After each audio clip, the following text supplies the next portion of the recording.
The incompetence finally leaves Hall. Mike, who settled in as the acting CO, mocks me. His entourage of employees also looks down on me, smirking. If I leave, all of the CEO's favourites will be fired. Mike's sister, the executive vice president Alice, bites her lip in frustration. What are you thinking? If Jack leaves the company, it really won't be able to function, she says. Shut up. I'm the acting CEO, and you're the EVP. If you can't listen to me, then you should resign too, snaps Mike. The CEO's wife, Linda, is completely on Mike's side. If I resign, Mike will take over the company, and I have no power to stop it, Alice says. Watching this family-run business's internal strife is painfully distressing. I might as well resign. Thank you for everything up till now, I hum my head. Deeply, as I raise my head, I see that Mike, Linda, and the other employees have turned pale. Turning around, I am astonished. My name is Jack. I'm a 32-year-old salesman working for a mid-sized design company, Harrison Design. Our company is family-run, with the upper management having the last name Harrison. The CEO is Mr. Harrison, the executive vice president is his son Mike, and the managing director is his daughter Alice. The CEO's wife, Linda, doesn't hold an official position, but she often comes to the office to complain about the employees.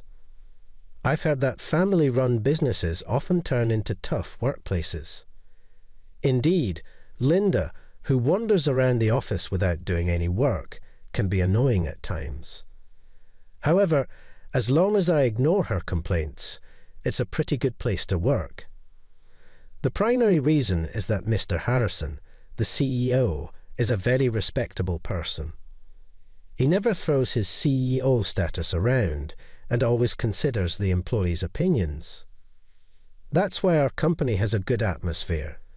The employees work comfortably without harbouring any grievances. Mr. Harrison's children joined the company's leadership about 5 years ago. His eldest daughter, Alice, is a year older than his son Mike, but Alice is just the managing director, and Mike is the executive vice president. Alice doesn't really complain about this. A graduate from a renowned university in a major city, Alice is extremely capable and never brags about it. She puts the employees' comfort first, making her the type of female supervisor you'd willingly follow. On the other hand, Mike, who became the executive vice president, is somewhat problematic. Before joining his father's company, Mike travelled the world as a backpacker, while Alice gained experience in another design office. There's nothing wrong with world travel, but Mike seems unable to shake off his student mentality and doesn't like hearing anything unpleasant. Perhaps our company still clings to a male-dominated society, given Mike's promotion despite being younger. Linda's influence is a major factor in Mike's usefulness. She dotes on Mike and seems to indulge all his whims. Yet, as the son of the respectable Mr. Harrison, Mike will probably change as he gains experience. I thought I was still young, but it's been 10 years since I graduated college. During that time, I've worked solely for Harrison Design. As more young people join, I feel my age. I try my best not to become an unpleasant supervisor. Additionally, I have a unique connection with Mr. Harrison. He enjoys playing chess, but few people in the office can match him. While there are people who play pool and checkers, I'm one of the few who can play chess. So we often play in his office during lunch breaks or after work. We don't hold back, and our win rates are about even.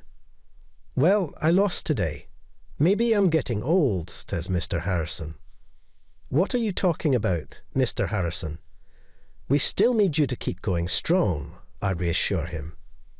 Mr. Harrison, having turned 60 the other day, started to worry about his age. From my perspective, He's still plenty young, vibrant, and the perfect example of a 60-year-old professional. It seems his concern about his age hardly comes from the fact that his son, Mike, is still not capable enough to be left in charge with confidence. Leading with a loss wasn't satisfying. How about it, Jack? One more game? Sure, but I won't go easy on you, I reply. Mr. Harrison laughs heartily, and we begin setting out the chess pieces again. Then, one day, something happened. A female employee rushes out of the CEO's office in a panic. Somebody call an ambulance. Mr. Harrison collapsed, right after he said he's having chest pains. As we employees head towards the CEO's office, we find the door open, and several employees have already crowded inside. I hear the loud voices of Mike and Alice. Dad, hang in there. I'm loosening your tie now. Dad, you'll be okay. Just don't move. The ambulance is on its way. The paramedics arrived quickly and took Mr. Harrison away on a stretcher. Accompanying him were the Executive Vice President, Mike, and the Managing Director, Alice. Linda was at home and was informed. She said she would head straight to the hospital. Meanwhile, us at the office couldn't focus on work, anxiously waiting for news from Mike and Alice. Soon, Alice called the company. Dad's completely unconscious now. He's in a critical condition with a high fever, she said. From that day, a wave of unease spread throughout the office. While we tried to keep working, everyone was whispering about the future of Harrison Design. If Mr. Harrison doesn't make it, will we all lose our jobs? No, the Executive Vice President and Managing Director are still here. One of them will take over, but one of them was a significant issue. I thought things might work out if Alice became the CEO, but I was only anxious about the future. If Mike took the position, there were several family meetings at the Harrison household. Ultimately, my worst fears were confirmed. Mike, as the eldest son, was appointed the acting CEO. This is what I think is the downside of family-run businesses. But it's not like the employees could vote for an acting CEO. The next day, Mike arrived at the office, taking on his new role with confidence. During the morning assembly, Alice, the managing director, announced it to all the employees. Mr. Harrison is still unconscious. Harrison Design is facing its biggest crisis since its founding. Let's rally behind the acting CEO and get through this crisis together. As I listen to Alice's words, I find myself lost in thought. Is this really okay for Alice? Is she truly satisfied with this? A few words, please, acting CEO. I know everyone is anxious at a time like this, but I need you to trust me and give it your all. If we all work hard, surely my father's condition will improve. One of Mike's supporters starts clapping. Soon, other employees join in with the applause. I join in while intently watching Alice. Trying not to reveal her true feelings, she joins the applause with a cold smile. An employee standing next to me mutters softly, "What's going to happen?" Now, I'm really worried. It seems I'm not the only one feeling anxious. A few days have passed since Mike became the acting CEO, and its sect is already apparent. Mike has begun implementing major layoffs. It's been 5 years since Mike joined Harrison Design, and there are quite a few employees who are dissatisfied with him. Unfortunately, I am one of them. It appears he wants to get rid of anyone he considers a nuisance. For now, let me explain what's happened so far. Before the layoffs started, Linda had begun frequenting the CEO's office. I don't know what they were discussing, but it didn't seem like good news for us employees. "Hey, someone take some tea to the CEO's office and check out the situation," a female employee said. We all held our breath, listening to the sound. But unfortunately, hardly any voices leaked out. We waited for the female employee who delivered the tea to return. Soon she came back running. It looks like layoffs are definitely happening. Anyone who doesn't align with the acting CEO's views is out. That means those who oppose the executive vice president, no, the acting CEO in the past, are definitely targets. What should we do? I've been pretty outspoken. If that's the case, I'm in a similar boat, I said. Ever since Mike and Alice joined the company, it was clear who sided with the EVP and who with the MD. I was firmly anti-Mike, meaning I supported Alice. Then, 2 of Mike's supporters from the CEO's office walked in, and we all fell silent. What's this? A funeral? It's so quiet here. We need to support Harrison Design under the acting CEO now. Well, who knows how many of you will remain? Just you wait and see. The 2 supporters exchanged glances and burst into loud laughter. It seemed their future was secure.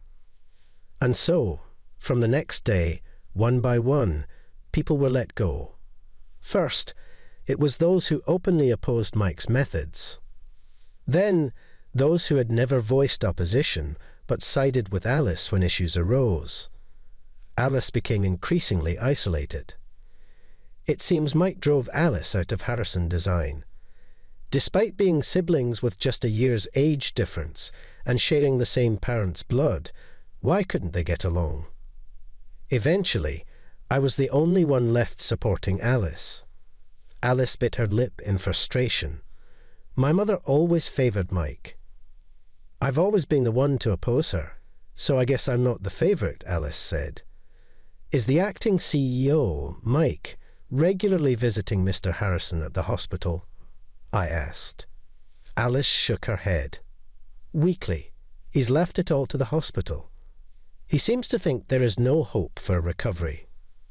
Mike is going to take over Harrison Design for good. Alice, are you visiting Mr. Harrison in the hospital? How is his condition?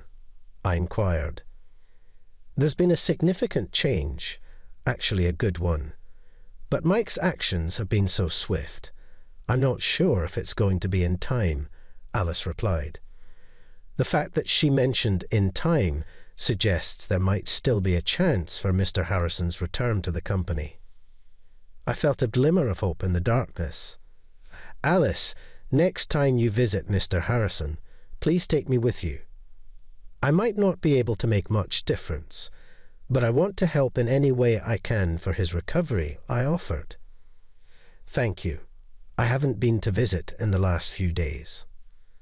Let's go right after work today, Alice agreed. Just then, one of Mike's supporters approached and directed me to the CEO's office. Alice's face tensed up. It looked like my time had come to be let go. I bowed deeply to Alice. It's finally time. It's hard to leave you behind, but I guess I have to face him now, I said. I'm coming with you. I can't stand this outrage, Alice declared.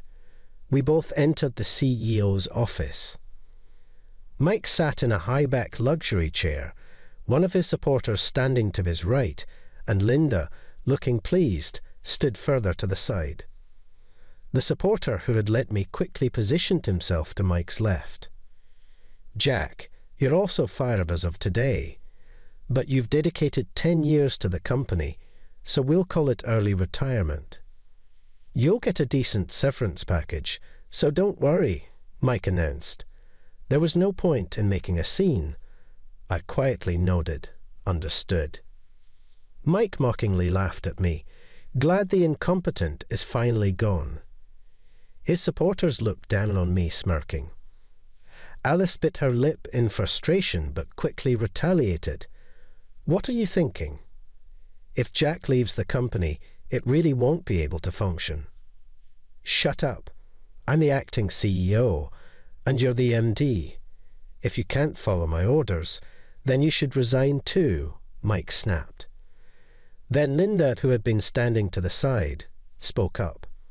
You're just like a Leafs body now, unable to do anything. You're talented, so why not get hired by another company? Mom, are you saying I'm unnecessary for this company? Alice asked. Oh, you're just realizing that now. This company will be inherited by Mike alone. Don't worry, we'll adequately replace the employees we've lost, Linda said smugly. Are these the words a mother bestows upon her own daughter, to whom she gave life? Once I leave, Mike's takeover will be complete. But I never had the power to stop it in the first place, Alice said. Watching this family-run business split from the inside is heart-wrenching. I feel sorry for Alice, but I'm exhausted too. Maybe it's better to just resign. Mike, Alice, Linda, I truly appreciate everything you've done for me, I said. I hummed my head deeply. As I raised my head, I saw the pale faces of Mike, Linda, and their supporters. Turning around, I was astonished. There was Mr. Harrison in a wheelchair. A nurse dressed in plain clothes was pushing the wheelchair. The doctor gave me permission to come out for an hour, Mr. Harrison said. Though he looked a bit thinner, Mr. Harrison's eyes were sharp, and he radiated energy. Linda staggered toward Mr. Harrison. When did you recover enough to use a wheelchair? Linda exclaimed. You and Mike never visited, so you wouldn't know, but my condition has been improving day by day, Mr. Harrison replied. Oh, that's good. I've been worried all this time, Linda said. Mr. Harrison snorted and looked away from Linda, turning instead to Mike. I see you've done quite as you pleased in my absence. Remember, you're only the acting CEO, not the CO, Mr. Harrison asserted. Initially, Mike seemed unable to grasp the situation, but as Mr. Harrison spoke with firm authority, Mike began to tremble. I was just thinking of the company's best interests. I thought you were done for, Mike stammered. You underestimated me. I'm not one to be incapacitated by something like this. My pulse has stabilized, and my fever has gone down, Mr. Harrison asserted. That's great. I've been so worried, Mike replied, trying to sound sincere. Mr. Harrison glared at Mike. Don't say things you don't mean. But fine, it's probably your mother's influence anyway. It's a misunderstanding, dear. I would never put such ideas in Mike's head, Linda protested. I've known you long enough to know better anyway, Alice. I'm feeling a bit tired. Could you call an assisted taxi to take me back to the hospital? Mr. Harrison requested. Of course, Dad. I'll have you give orders from your hospital room. I'll be your hands and feet, Alice responded. Thanks to the incredible commotion, my early retirement was called off. Mr. Harrison's recovery has been remarkable. He's been working hard on rehabilitation to rebuild the muscles that weakened during his hospital stay. Gradually, he started to walk on his own again. I began visiting the hospital room daily with Alice, and each time we saw him, he seemed more energetic. However, it looked like a full recovery would still take some more time. So, Alice brought a computer into Mr. Harrison's hospital room to make it easier for him to work.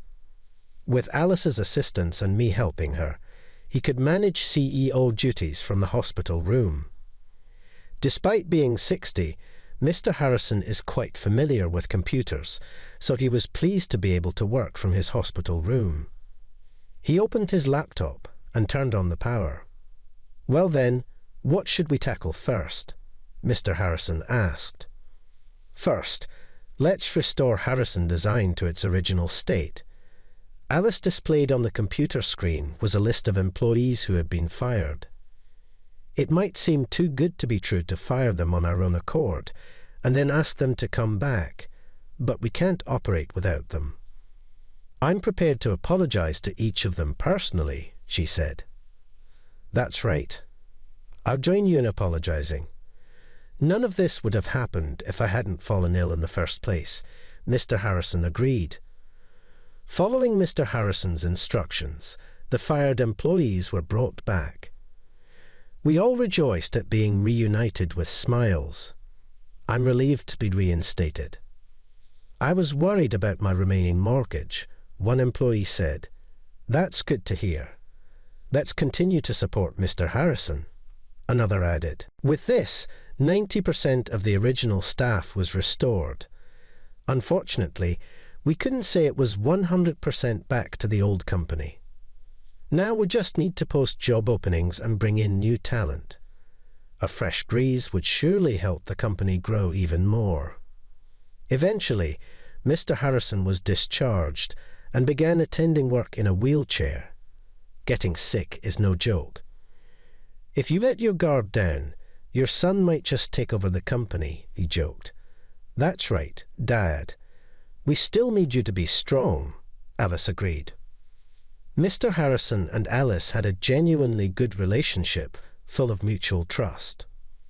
Unbeknownst to us, the Harrison family had split into two factions, Mr. Harrison and Alice, and Linda and Mike. Sadly, they were opposing each other. Linda must have loved Mr. Harrison to have married him. Maybe love between a man and a woman doesn't last forever. As an unmarried man, I had no right to comment. But with most of the employees back, it was time for retribution against those who had betrayed Mr. Harrison.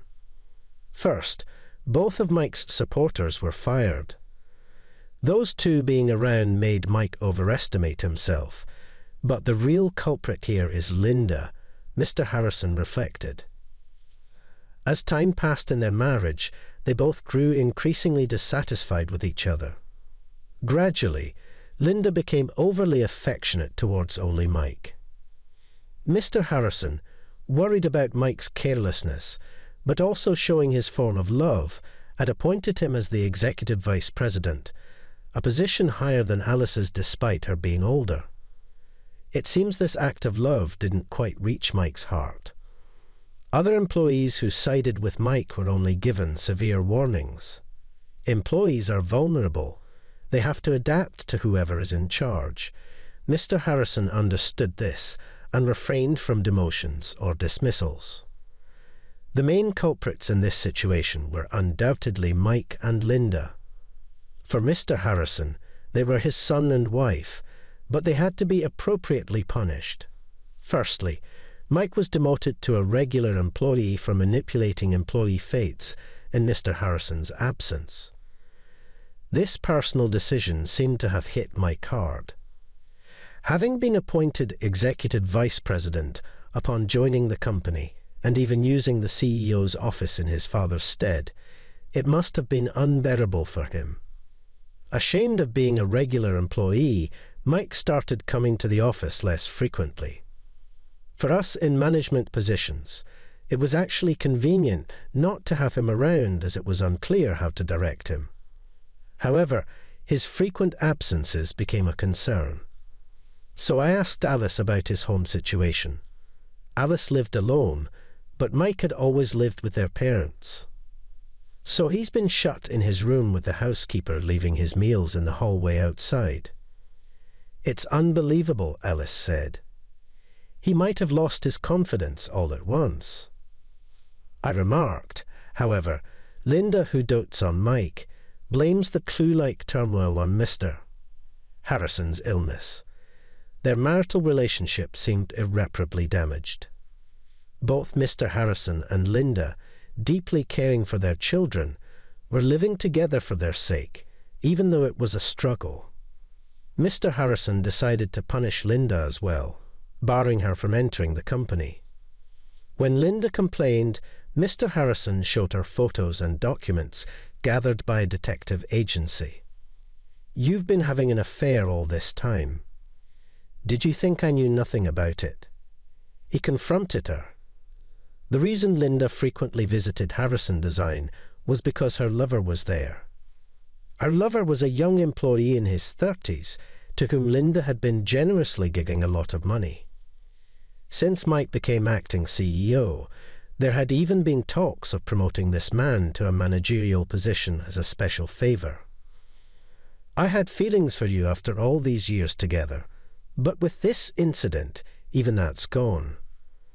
The money you squandered was earned through my hard work, Mr. Harrison lamented. Linda desperately made excuses, but Mr. Harrison was not willing to listen. As the CEO's wife, her attempts to privatize the company were a serious offense. Mr. Harrison and Linda ended up getting a late-life divorce. However, Linda's lover quickly submitted his resignation and returned to his hometown. Mike, who adored Linda, vehemently opposed the divorce. It's unfair to Mom. How is she supposed to live? They divorced now. She should just work or do something. It's normal to work to live. You should try working for a change, Mr. Harrison responded. Eventually, Mr. Harrison fired Mike, who showed no inclination to work at all. Thus, Mike and Linda were both ousted from the house. Normally, a young and able son like Mike would work and support Linda. However, Mike just won't seem to get a job. Having been pampered as the executive vice president and acting CEO, it seems his pride won't allow him to work under someone else. As a result, their finances dwindled. Mother and son, with nowhere else to go, reluctantly returned to Linda's family home in the countryside. However, the house had passed on to Linda's brother and his wife. Knowing their plight, they couldn't turn them away. They were given a small room and lived there in constrained circumstances. As for those of us who remained at Harrison Design, Mr. Harrison fully recovered and no longer needed a wheelchair, though he used a cane just to be safe. But he walked firmly on his own feet. With the CEO's full return, the company regained its normalcy. I was promoted to head of the sales department in the next personal change. The responsibility was greater, but Mr. Harrison trusted me. With the support of my subordinates, I found my work fulfilling. Alice became the executive vice president, serving as an excellent confidant and advisor to Mr. Harrison. I should have appointed Alice as the executive vice president from the beginning. Then this clue-like incident would never have happened, Mr. Harrison said. I understand you wanted to give Mike a chance, Dad, but it's good we realized early on that he wasn't capable, replied Alice.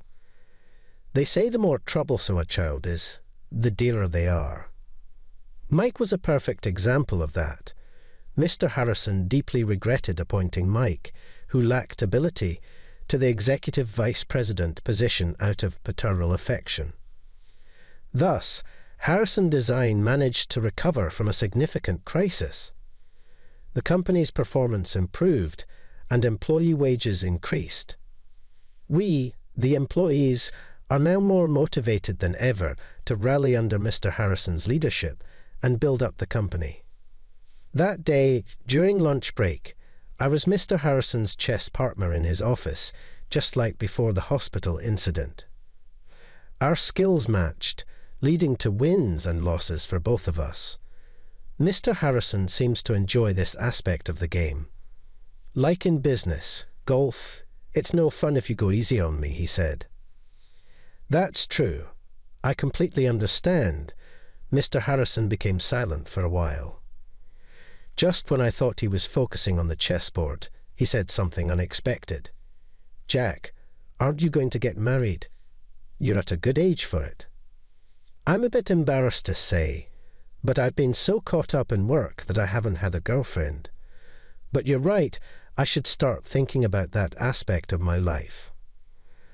I may not have much credibility in giving marriage advice, considering how mine turned out, but maybe it's time you thought about settling down, he said. Maybe I should start attending mixers, then, I said. Just then, Alice entered the room with a knock. Oh, playing chess again. You two always get along so well, she said. The only one who plays with me is Jack. Mr. Harrison casually took a seat next to me, watching our match with interest. Jack, teach me chess too. I want to study and beat Dad someday, Alice said. That's a great idea. Playing against me all the time must be boring for Mr. Harrison, I said. Mr. Harrison looked back and forth between me and Alice, grinning. How about it? Shall the three of us go out for sushi tonight? That sounds lovely. Jack, are you free? I don't mind at all. I'd be happy to join, Alice said. Lately, it seems we're spending more time together like this. For me, it's the most comfortable and pleasant relationship, Mr. Harrison said. I was just telling Jack it's about time he thought about getting married. Alice, the same goes for you. Don't stay single forever. I want to see my grandchildren, Mr. Harrison said. Well, I do feel a bit rushed thinking about childbirth, but I don't have anyone in mind. Maybe I should go to the mixers, Alice said. Ellis saying the same thing made me laugh. I was just saying the same thing, Alice. Shall we go to a mixer together next time? That would be nice. Make sure there are some handsome guys, Alice said. Maybe it would be quicker if you two got married. Mr. Harrison and I exchanged glances and laughed. I'd be lying if I said I hadn't thought about her in that way, but I felt I still lacked the credentials to ask her out. Looking at Alice beside me, she seemed to blush with embarrassment. I vaguely thought about asking her out for drinks, just the two of us.